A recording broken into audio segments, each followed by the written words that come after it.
بسم اللہ الرحمن الرحیم۔ السلام علیکم ورحمۃ اللہ وبرکاتہ۔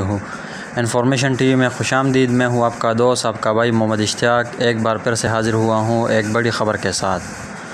اگر آپ نے ابھی تک ہمارے چینل انفارمیشن ٹی وی کو سبسکرائب نہیں کیا ہے تو چینل کو سبسکرائب کر کے ساتھ میں بیل کا بٹن دبا دے تاکہ آنے والی نئی معلومات آپ کو آسانی سے مل سکے۔ اب آتے ہیں اپنی ویڈیو کی طرف۔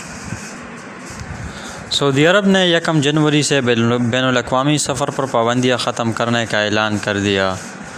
سعودی عرب نے کورونا وائرس کے پھیلاؤ کو روکنے کے لیے عائد سفری پابندیاں 1 جنوری سے اٹھانے کا اعلان کیا ہے۔ سعودی وزارت داخلہ نے کہا ہے کہ 1 جنوری سے ایئرپورٹ، بندرگاہیں اور بری سرحدیں کھول دی جائیں گی۔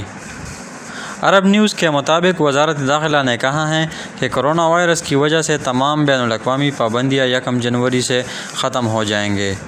سعودی خبر رساں ایجنسی FBA کے مطابق وزارت داخلہ نے بیان میں کہا کہ سعودی شہری بیرون مملکت آ جا سکے گی، جبکہ خروج عہدہ ویزے پر موجود غیر ملکیوں کو سعودی عرب واپس آنے کی اجازت ہوگی۔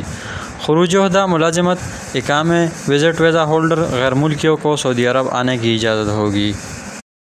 یہ تھی آج کی سب سے بڑی خبر۔ اگر اچھی لگی ہو تو لائک ضرور کریں اور کمنٹ سیکشن میں اپنے رائے کا اظہار کیجیے۔ اگلی ویڈیو تک اپنا بہت خیال رکھیے گا۔ Thanks for watching this video. اللہ حافظ۔